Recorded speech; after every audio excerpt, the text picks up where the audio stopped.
Police की रात्रिकालीन गश्त, खुले में शराब पीते मिलने पर लगवाई उठक बैठक।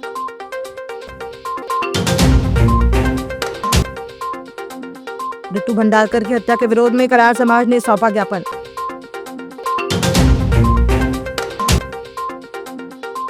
और खनिज विभाग की नाक के नीचे हो रहा बैलगाड़ियों द्वारा रेत का अवैध उत्खनन। बालाघाट पुलिस ने रात्रिकालीन गश्त अभियान तेज कर दिया है।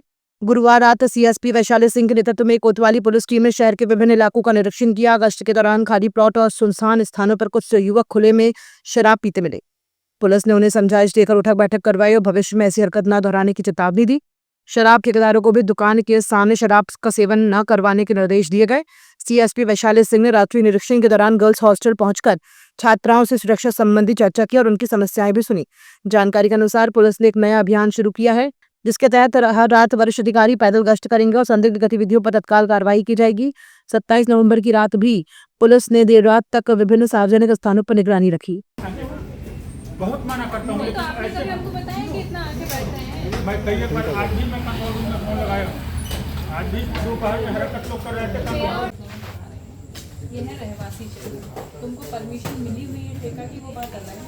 रहवासी क्षेत्र है। पैदल मार्च करके 2-3 बिंदुओं पर ध्यान दिया कि कहाँ स्ट्रीट लाइट्स का उजाला नहीं है, कहाँ से बच्चियाँ निकलती हैं और अंधेरा रहता है, या आमजन को भी जहाँ से निकलने में ज़्यादा समस्या आती है, तो उन जगहों पर फोकस किया। उसमें साथ ही जो खाली प्लॉट वगैरह पड़े रहते हैं, वहाँ हमने देखा कि बहुत सारे जो शराबी तत्व हैं, असामाजिक तत्व हैं, वो भी बैठे हुए हैं अन्यथा कारणों से। तो बहुत सारी बच्चियाँ अगर उधर से वहाँ पीजी में रह रही हैं, अकेली रह रही हैं, तो उनको समस्या आती है। कुछ बच्चियों से भी चर्चा करी। उसके बाद चूँकि ऑपरेशन मुस्कान भी चल रहा है, तो उस स्कूल के बच्चियों के हॉस्टल्स में हमने बात करी और उन बच्चियों से पूछा अगर कोई भी समस्या है आने जाने में, कहीं भी समस्या आती हो, कहीं लड़के खड़े रहते हो या कोई कमेंट करता हो, तो उस संबंध में पूछा गया। यदि अगर वो नहीं बता पा रही हैं तो शिकायत पेटी में कंप्लेंट डाल दें। भैया रामगांव में गत दिनों एक युवक द्वारा दिन दहाड़े कलार समाज की एक बेटी रितु भंडारकर की नृशंस हत्या कर दी गई थी।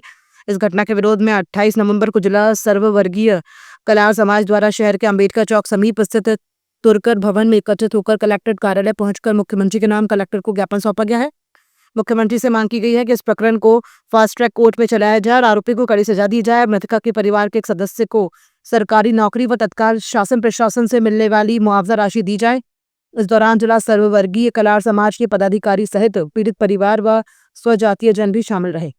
फांसी दो, फांसी दो, हत्यारे को फांसी दो, फांसी दो, फांसी दो, हत्यारे को फांसी दो, सहायता दे, प्रशासन सहायता दे। बैयर आमगांव में जो घटना घटी रितु भंडारकर की निर्मम हत्या एक आरोपी द्वारा की गई, उस संबंध में हमारे समाज के सभी लोग एकत्रित होकर ये मांग की गई और घटना के बाद भी बैयर में उस मृतिका का शव रखकर वो ज्ञापन से सौंपा गया था, जिसमें एसडीएम बैयर महोदय ने यह आश्वासन दिए थे कि परिवार के किसी सदस्य को नौकरी दी जाएगी और उचित मुआवजा दिया जाएगा। जिले के रेत घाटों में इन दिनों अवैध उत्खनन का नया तरीका तेजी से बढ़ रहा है। ट्रैक्टरों पर लगातार कार्रवाई के बाद अब बैलगाड़ियां बड़े पैमाने पर रेत ढोने में जुट गई हैं। सुबह से देर रात तक बैलगाड़ी चालक 500 रुपये प्रति ट्रॉली के हिसाब से रेत निकालकर सप्लाई कर रहे हैं, लेकिन खनिज विभाग और पुलिस प्रशासन की ओर से इन पर किसी तरह की कार्रवाई नहीं की जा रही है। गायखुरी, भमोड़ी, चिचगांव, वारासिवनी, कटंगी, सिकंदरा, रेंगाटोला, खैरलांजी सहित कई क्षेत्रों में रोजाना सुबह 6 बजे से बैलगाड़ी नदी में पहुंचकर उत्खनन कर रही है। ट्रैक्टरों पर कड़ी कार्रवाई के बावजूद बैलगाड़ियों को अनदेखा किया जाना स्थानीय लोगों में सवाल खड़े कर रहा है। रॉयल्टी बढ़ने के बाद ट्रैक्टरों की आवाजाही कम हुई, लेकिन बैलगाड़ियों के माध्यम से अवैध रेत कारोबार बेखौफ जारी है। मलाजखंड थाना क्षेत्र के ग्राम करू गांव के पास 2 बाइक आमने सामने से टकरा गई, जिसमें एक युवक की मौत हो गई और 4 लोग घायल हो गए। जानकारी के अनुसार नेवर गांव निवासी प्रकाश उइके अपनी मां के साथ 27 नवंबर को बैंक से लाडली बहना योजना की राशि निकालकर लौट रहा था। रास्ते में करू गांव के पास सामने से आ रही मोटरसाइकिल से उनकी बाइक भिड़ गई।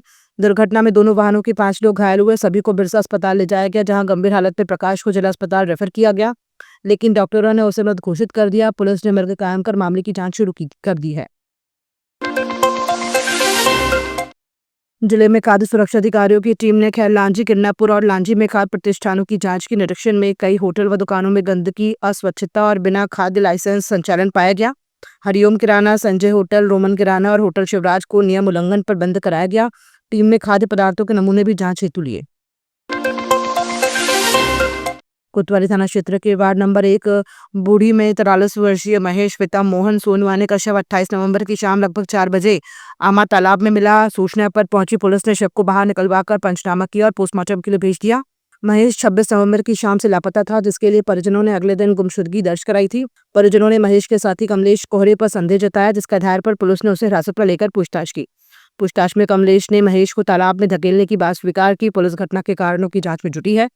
स्थल पर एएसपी उपाध्याय, सीएसपी वैशाली सिंह और फिंगरप्रिंट टीम मौजूद रही। महेश सोनवाने करके हैं जिनका गुमनिशान दर्ज किया गया था। उनकी जांच में हमने उनके परिवारजनों द्वारा इनकी एक कोहरे करके हैं, कमलेश कोहरे, उन पर संदेह जताया गया था। उनको जब सख्ती से जब पूछताछ की गई तो उसके द्वारा बताया गया कि उसने शराब के नशे में और सामने वाले को जो महेश सोनवाने हैं उसको शराब पिलाई और तालाब में धक्का दे दिया है। तो इसी संबंध में जब मौके पर आए तो महेश सोनवाने की बॉडी मिली है, उसको निकलवाया गया है। मौके पर एफएसएल टीम को बुलाया गया है और थाना कोतवाली में विधिवत जाँच की जा रही है।